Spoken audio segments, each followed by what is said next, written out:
Hello to all my friends and family, and welcome to Jim's 5am Club.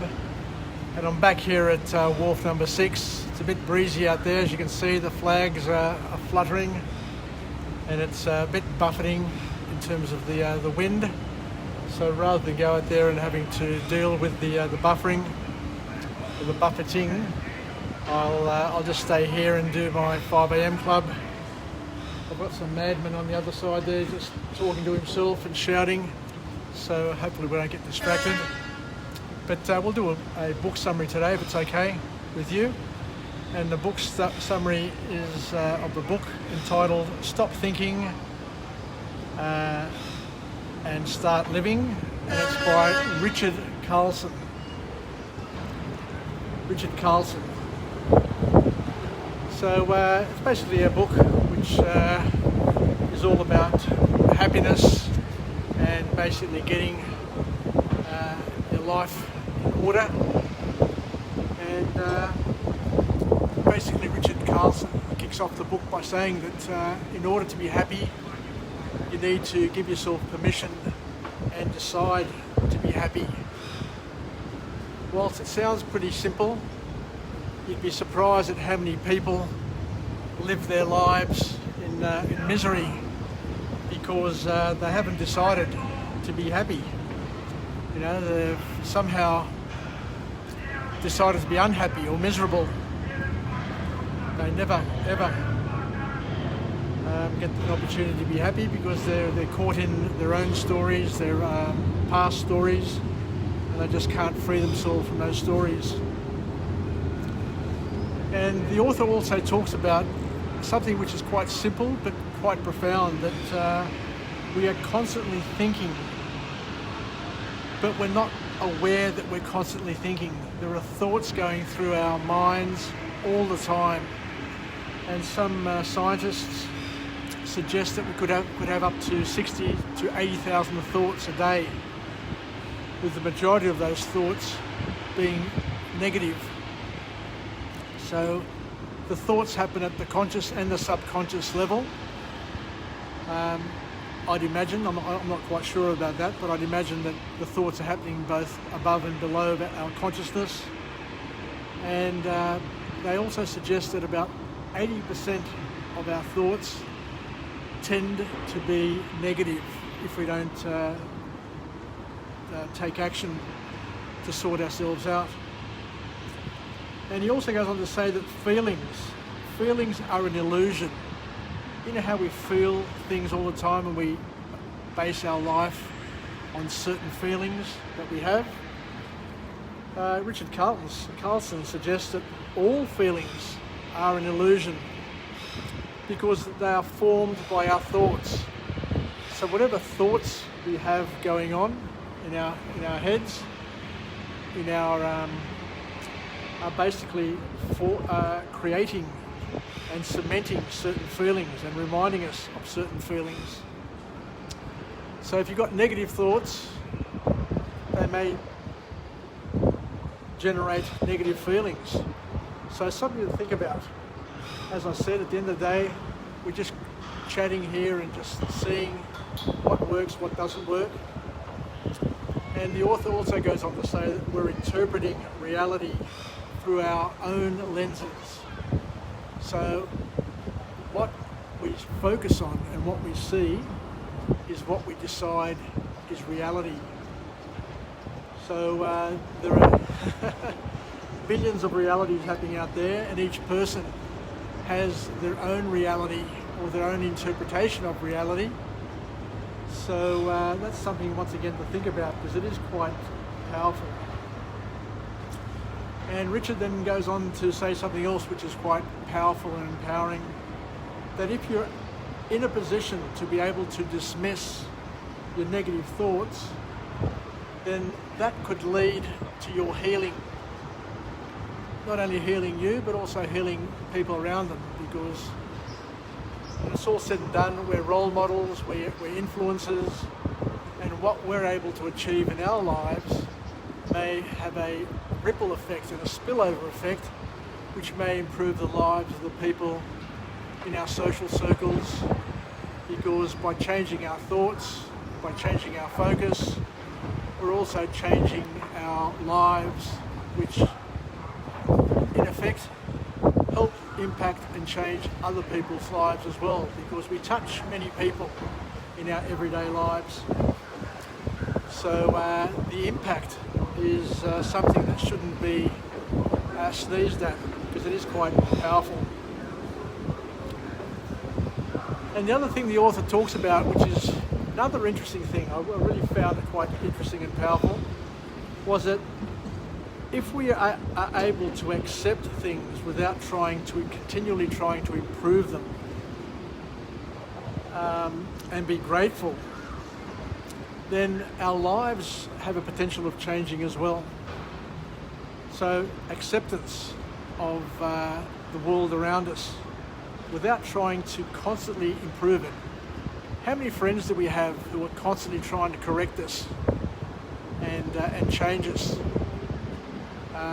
And in their eyes, they're trying to improve us. But at the end of the day, if you live a life and you accept your life and you accept your station in life and you accept what's happening and you've got gratitude for what's good in your life, then you may not need to change, and you don't need others to get involved with your life to help you change it, because you accept it and you're grateful for what you have. Then you've probably found bliss at that point in time. And the author then goes on to something else, which is also something notable, that the hardest habit to break, and it's not smoking, it's not drugs, it's not the things that you think may be the hardest habit to break, but the hardest habit to break of all, and the habit which has the greatest impact on your life, is the habit of negative thinking. So if you're able to improve or make inroads into your negative thinking, then you may be on a winner, because the author suggests that negative thinking is a sure way to depression. So the way you see the world, the way you think about things, creates the basis of your reality, and it could be the cause of depression. So the author then says, well, what do we do about it? How do we improve it? And one of the things that they suggest is to start writing down your negative thoughts and start paying attention to the negativity that you seem to focus on all the time, in order to build an audit trail of what your thoughts are and why you're thinking them. Because by writing it down, then you're able to encapsulate it and to measure it. And then once you've measured it, then you can start working on it to try and change it. So he also says something which is good, that we all experience mood shifts. And mood shifts are just normal. We have ups and downs, but we can manage it. You know, the shifts are only temporary and not permanent.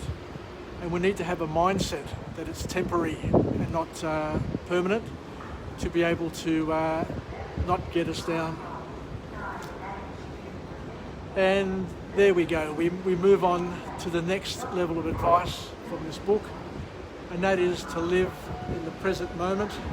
It seems to be a common theme across a number of authors, this presence of mind, living in the present moment, and not worrying about your past, not worrying about your future, but just focusing on appreciating, accepting, and enjoying what's presently happening in your life, without trying to improve it too much and without trying to question it too much. And they said that if you can't solve a problem, if you can't solve a challenge with a positive state of mind, you will never be able to do it when you're in another state. That's so powerful. I'd love to say that again.